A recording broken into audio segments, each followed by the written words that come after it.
Student, इस lecture में हम तीन इम्पॉर्टेंट टॉपिक्स पे बात करेंगे। पहला है डायपोल मोमेंट और दूसरा है एप्लीकेशंस ऑफ डायपोल मोमेंट और तीसरा जो टॉपिक है एक न्यूमेरिकल है जो कि डायपोल मोमेंट के हवाले से है। तो इसी पर हम बात करते हैं। देखिए, डायपोल का मतलब होता है, डाई का मतलब है टू और पोल का मतलब है चार्ज और मोमेंट का मतलब होता है हरकत को कहा जाता है। देखिए, हमारे पास एक मॉलिक्यूल गिवन है। लेट्स सपोज हमारे पास एक कोवलेंट पोलर मॉलिक्यूल है।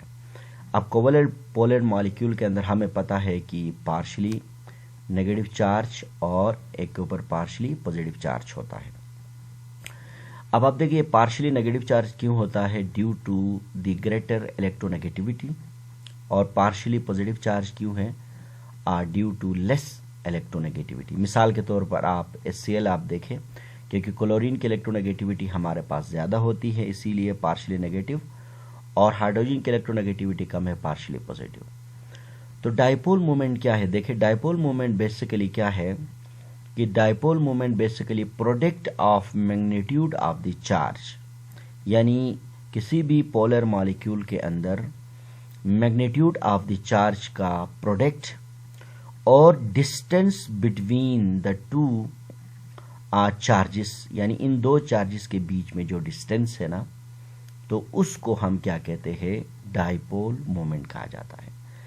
जैसे कि मैंने लिखा कि the product of magnitude of the charge, या चार्ज का मतलब देखिए यहाँ पर पॉजिटिव और नेगेटिव का। अब पॉजिटिव नेगेटिव इसलिए कहा क्योंकि डायपोल मॉलिक्यूल के लिए बुनियादी कंडीशन ये है कि चार्ज की मिकदार सेम होना चाहिए, वो पॉजिटिव हो या वो नेगेटिव हो, लेकिन चार्ज की मिकदार सेम होना जरूरी है।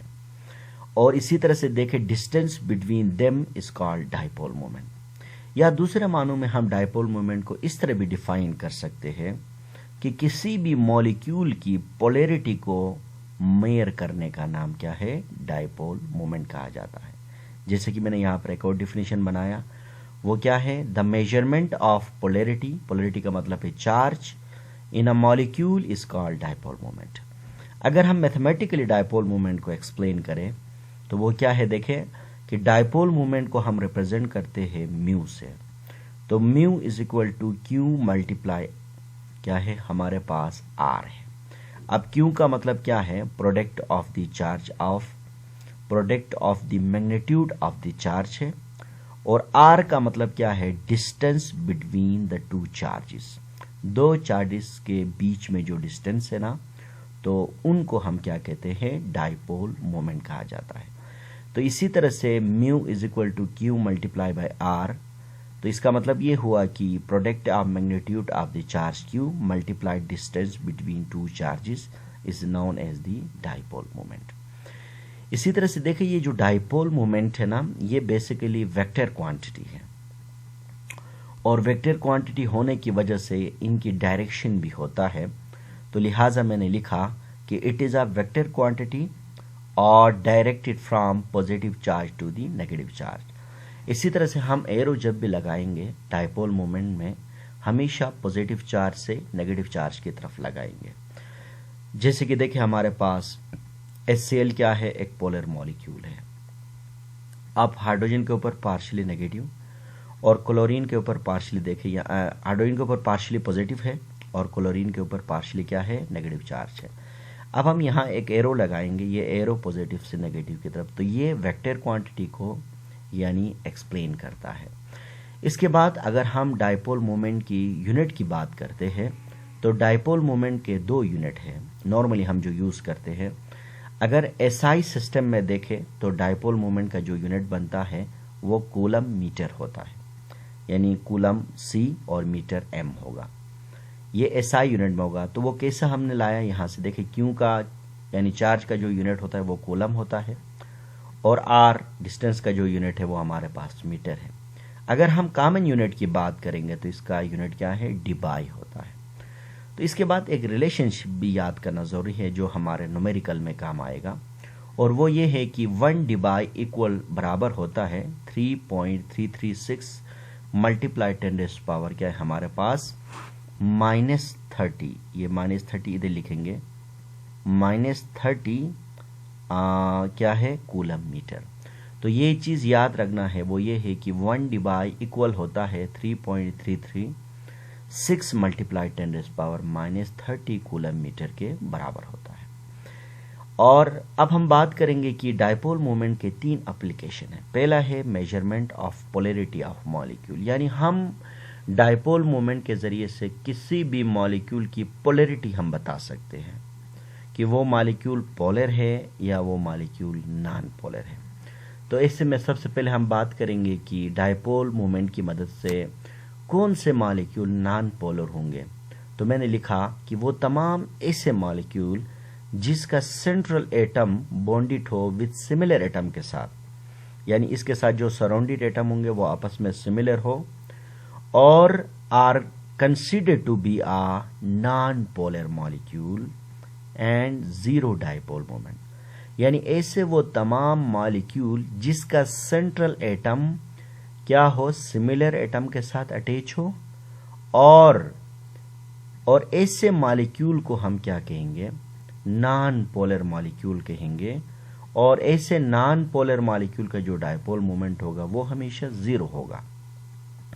जैसे कि देखें हमारे पास ये एक पॉली एटॉमिक मॉलिक्यूल है और जिसका नाम है हमारे पास मीथेन है। अब इसकी ये जो सेंट्रल एटम है ना, ये कार्बन है। देखिए कार्बन क्या है, कार्बन यहाँ पर तमाम के तमाम एक जैसे एटम के साथ अटैच है, तो लिहाजा इसका डायपोल मोमेंट हमारे पास जीरो है। तो लिहाजा हम मीथेन मॉलिक्यूल को नॉन पोलर मॉलिक्यूल कह सकते। इसका मतलब ये हुआ कि अगर वो मॉलिक्यूल जिसका डायपोल मोमेंट जीरो होगा तो वो उन मॉलिक्यूल को नॉन पोलर मॉलिक्यूल कहते हैं। तो मैंने आपको पहचानने का तरीका भी बताया कि नॉन पोलर मॉलिक्यूल वो होंगे जिसका सेंट्रल एटम के ऊपर लोन पेयर ना हो और सिमिलर एटम के साथ अटैच हो, तो इसका हमेशा डायपोल मोमेंट जीरो होगा और वो मॉलिक्यूल नॉन पोलर कहलाएंगे। इसी तरह से देखें यहाँ पर हमारे पास यानी BF3 देखें। अब B क्या है, हमारे पास बोरॉन है ना, ये देखें 3 फ्लोरीन एटम के साथ अटैच है। अब देखिए इसमें देखिए यहाँ पर इसका डायपोल मोमेंट जीरो है, तो लिहाजा हम बोरॉन ट्राइफ्लोराइड को हम नॉन पोलर मॉलिक्यूल कंसीडर कर सकते हैं। इसी तरह से देखिए हमारे पास एक और मॉलिक्यूल है, लीनियर स्ट्रक्चर है। देखा कि यहाँ पर देखे ब्रिलियम है और ये इस तरफ देखा, हालांकि इसमें देखे पार्शली यहाँ पर नेगेटिव है, यहाँ भी पार्शली नेगेटिव है, और इसी तरह से देखे यहाँ पर पार्शली पॉजिटिव है। लेकिन चार्जेस होने के बावजूद भी देखे इसी तरह से यहाँ पर भी आप इस तरह कर सकते हैं, partially positive, this is the partially negative, this is the partially negative, this the partially negative. अब आप देखिए इसका जो डायपोल मोमेंट है ना, ये आपस में एक दूसरे को क्या करते हैं, कैंसिल कर देते हैं। तो इसीलिए इनका डायपोल मोमेंट क्या होता है, हमेशा जीरो होता है। यहाँ पर भी देखें क्लोरीन इस तरफ खींचेगा और यहाँ पर दूसरा क्लोरीन इस तरफ खींचेगा, तो नेट डायपोल मोमेंट देखें इनका भी जीरो होगा। तो इसीलिए देखें ये जो सेंट्रल एटम देखें सिमिलर एटम के साथ अटैच है, लोन पेयर नहीं है सेंट्रल एटम के पास, तो लिहाजा इसका भी डायपोल मोमेंट जीरो है। तो इस मॉलिक्यूल को भी हम क्या कहेंगे, नॉन पोलर मॉलिक्यूल कहेंगे। तो आपको समझ आया होगा कि हम डायपोल मोमेंट के जरिए से हम नॉन पोलर मॉलिक्यूल को कैसे पहचान सकते हैं। अच्छा, इसी तरह से यहाँ देखें दूसरा ये है कि वो तमाम ऐसे मॉलिक्यूल जिनका सेंट्रल एटम बॉन्डेड हो विद डिफरेंट एटम के साथ, या एटलीस्ट वन लोन पेयर हो, या इनके साथ अगर सेम एटम हो या तो सेम एटम हो लेकिन क्या हो, वन लोन पेयर हो। तो कंडीशन क्या है, या तो डिफरेंट एटम होना चाहिए एटलीस्ट एक, या तो अगर सेम एटम है तो इनके पास एक लोन पेयर होना चाहिए एटलीस्ट वन लोन पेयर। तो ऐसे मॉलिक्यूल को हम पोलर मॉलिक्यूल कहते हैं और ऐसे मॉलिक्यूल का डायपोल मोमेंट समथिंग होगा। मिसाल के तौर पर देखिए क्लोरोफॉर्म है, इसमें देखें कार्बन सेंट्रल एटम है।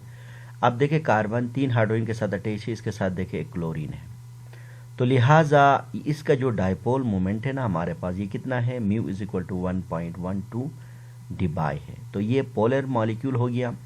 अब पोलर मॉलिक्यूल किस बेस पर है, देखें कार्बन 3 सिमिलर एटम एक डिफरेंट एटम, जिसकी वजह से इसकी डायपोल मोमेंट है और लिहाजा ये पोलर मॉलिक्यूल है। जबकि आप वाटर के केस में देखें सिमिलर एटम है लेकिन लोन पेयर इसमें है। अगर सिमिलर एटम होना, अगर लोन पेयर हो इनमें, तो फिर भी क्या होगा, फिर भी उसके अंदर डायपोल मोमेंट होगा। तो इसी तरह से देखें वाटर का जो डायपोल मोमेंट है 1.85 डिबाई है। तो यानी हमने इस ट्रिक के ज़रिए से भी सीख लिया कि पोलैरिटी ऑफ द मॉलिक्यूल को कैसे हम मालूम कर सकते हैं। तो ये है फर्स्ट एप्लीकेशन। अच्छा, सेकंड एप्लीकेशन क्या है, हम डायपोल मोमेंट के ज़रिए से प्रिडिक्शन ऑफ आइसोमर, यानी हम आइसोमर को प्रिडिक्ट कर सकते हैं। मिसाल के तौर पर the given isomer is the cis या the given isomer is the trans. तो यहां पर देखें कि वो आइसोमर जो सिस होंगे, यानी सिस अल्कीन लेट सपोज, या कोई ऐसा आइसोमर जो ट्रांस होंगे, तो कहा जाता है कि सिस अल्कीन या सिस आइसोमर के हमेशा डायपोल मोमेंट होगा, और जबकि ट्रांस आइसोमर का डायपोल मोमेंट नहीं होगा, यानी जीरो होगा। जैसे कि मैंने लिखा कि cis alkenes have dipole moment while trans alkene have zero dipole moment. देखिए आपके सामने है एक मॉलिक्यूल है, और ये मॉलिक्यूल हमारे पास क्या है, ये सिस है और 1,2 डाइक्लोरो इथीन है, और ये ट्रांस है 1,2 डाइक्लोरो इथीन है। अब इसमें दोनों में देखें, आपको पता होगा, आपने पिछले चैप्टर्स में पढ़े हैं कि सिस और ट्रांस आइसोमर क्या है। तो ये सिमिलर ग्रुप देखे एक ही प्लेन में है, इनको सिस कहते हैं, और सिमिलर ग्रुप देखे डिफरेंट प्लेन में, इनको हम क्या कहते हैं, ट्रांस कहते हैं। तो इसी तरह से देखें हमारे पास ये जो हमारे पास है ना, ये जो सिस है, तो इसका डायपोल मोमेंट होगा, there will be the something dipole moment, इसका कुछ ना कुछ डायपोल मोमेंट होगा। जबकि यहाँ पर देखिए ये ट्रांस है। अब ट्रांस में देखें ये जो बल की ग्रुप ना एक दूसरे के बिल्कुल अपोजिट डायरेक्शन में है, तो ये नेट फोर्स एक दूसरे को कैंसिल करते हैं, तो इसका ये जो ट्रांस है ना, इसका डायपोल मोमेंट हमेशा जीरो होगा। तो इसका मतलब ये है कि अगर गिवन सोल्यूशन में अगर सिस और ट्रांस में हमें फ़र्क करना है कि अगर डायपोल मोमेंट जीरो आ रहा है, तो it means that the given compound is the trans isomer. अगर डायपोल मोमेंट हमारे पास समथिंग आ रहा है, तो the given alkene is the cis alkene. तो ये है हमारे पास दूसरा एप्लीकेशन। अच्छा, तीसरा एप्लीकेशन क्या है, देखिए तीसरा एप्लीकेशन है कि percentage of ionic character in a covalent bonded molecule. मिसाल के तौर पर अगर एक कोवेलेंट मॉलिक्यूल है, तो उस कोवेलेंट मॉलिक्यूल के अंदर कितना परसेंट आयनिक कैरेक्टर है। एक चीज याद रखना कि जो पोलर कोवेलेंट मॉलिक्यूल्स होते हैं ना, इसके अंदर 50% से ज्यादा आयनिक कैरेक्टर नहीं होना चाहिए। अगर 50% से ज्यादा आयनिक कैरेक्टर होगा तो वो मॉलिक्यूल टोटली आयनिक होगा, मुकम्मल तौर पर इलेक्ट्रॉन ट्रांसफर होगा। याद रखना 50% से कम आयनिक कैरेक्टर होगा और 50% से ज्यादा क्या होगा, कोवेलेंट कैरेक्टर होगा। अब हम डायपोल मोमेंट के जरिए से हम एक मॉलिक्यूल के अंदर कितना परसेंट, यानी 43%, 48% या 30%, 20%, तो हम किसी भी पोलर मॉलिक्यूल के अंदर उसके अंदर क्या कर सकते हैं, हम उसके अंदर आयनिक कैरेक्टर कितना परसेंट आयनिक कैरेक्टर है और कितना परसेंट कोवेलेंट कैरेक्टर है, हम डायपोल मोमेंट के जरिए से मालूम कर सकते हैं। इसके लिए देखिए एक छोटा सा फार्मूला है, परसेंट आयनिक कैरेक्टर इक्वल होता है, फार्मूला है, और ऑब्जर्व का मतलब होता है एक्चुअल डायपोल मोमेंट, जो हमें स्पेक्ट्रोफोटोमीटर के जरिए से आपको मिलेगा। आप इसको कैलकुलेट नहीं कर सकते हैं। तो परसेंट आयनिक कैरेक्टर हम निकालेंगे, कितना परसेंट आयनिक कैरेक्टर है। फार्मूला क्या है, ऑब्जर्व का मतलब है actual dipole moment divided by क्या है, कैलकुलेटेड डायपोल मोमेंट, और मल्टीप्लाई क्या है, 100। तो इस फॉर्मूले की मदद से हम क्या कर सकते हैं, किसी भी पोलर मॉलिक्यूल, कोवेलेंट मॉलिक्यूल का हम डायपोल मोमेंट मालूम कर सकते हैं।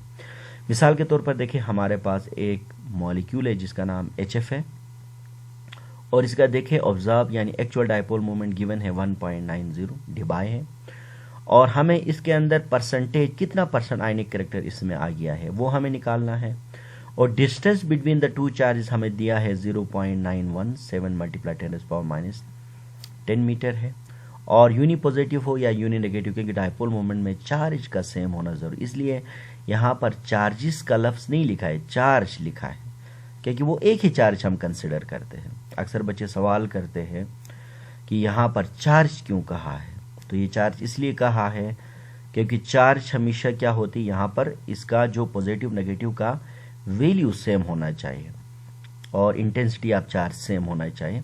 तो लिहाजा हम चार्ज का अलग सिस्टम, वो प्लस हो या माइनस हो। तो यूनी पॉजिटिव चार्ज हमारे पास देखिए 1.60 मल्टीप्लाई 10⁻²² मल्टीप्लाई 10⁻⁻19 कूलम है। ये हमारे पास डेटा है। तो इस डेटा की मदद से देखो actual charge, actual dipole moment हमारे पास गिवन है। तो हम कैलकुलेटेड डायपोल मोमेंट निकालेंगे और उसको हम परसेंट आयनिक करैक्टर में हम पुट करेंगे। तो हमारे पास देखें calculated dipole moment mu is equal to R multiply by Q. आप देखें हमारे पास यहाँ पर हम ये भी इसको फार्मूला थोड़ा सा अगर इस तरह लिखे तो हम लिख सकते हैं क्यू मल्टीप्लाई बाई आर, क्योंकि आर मैंने बाद में लिखा है। तो देखिए क्यू हमारे पास गिवन है और आर भी हमारे पास डिस्टेंस भी गिवन है, दोनों को मल्टीप्लाई करेंगे तो 1.469 मल्टीप्लाई 10⁻⁻22 कूलम मीटर हो गया। और अब हम इस कूलम मीटर को क्या करेंगे, डिवाई में तब्दील करेंगे। और पहले मैंने बताया था कि हमारे पास 1/3.336 मल्टीप्लाई 10⁻⁻30 कूलम के बराबर है। तो इसी तरह से इतना कूलम 1 डिवाई के बराबर होगा। देखिए 3.336 मल्टीप्लाई 10⁻⁻30 कूलम मीटर 1 डिवाई के बराबर है। तो हमारे पास गिवन क्या है 1.469 मल्टीप्लाई 10⁻⁻29 कूलम मीटर होगा। 1 डिवाइडेड बाई, ये डिवाइड में चले जाएगा, मल्टीप्लाई होगा। तो हमारे पास क्या होगा 4.4 डिवाई के बराबर होगा। अब आप देखिए ये जो है ना, ये हमारे पास इट इज एक्चुअली क्या है हमारे पास, इसको बोलते हैं कैलकुलेटेड डायपोल मोमेंट कहते हैं। इट इज क्या है, ये हमारे पास कैलकुलेटेड क्या है डायपोल मोमेंट है। अब ये कैलकुलेटेड डायपोल मोमेंट को हम डिवाइड में लेके जाएंगे और एक्चुअल डायपोल मोमेंट को हम जो है ना न्यूमरेटर में रखेंगे और मल्टीप्लाई 100 करेंगे। तो देखा कि 43.2% क्या है हमारे पास आयनिक करैक्टर आ गया। तो मतलब ये हुआ कि हमारा जो गिवन मॉलिक्यूल है जो HF है, इसके अंदर अप्रॉक्सीमेटली 43% आयनिक करैक्टर और 57% क्या है कोवेलेंट करैक्टर आया। तो इसका मतलब ये है कि हम डायपोल मोमेंट के जरिए से हम percentage of ionic character in a polar molecule के अंदर मालूम कर सकते हैं। तो ये तीसरा आपके लिए एप्लीकेशन भी हो गया और एक न्यूमेरिकल भी हो गया।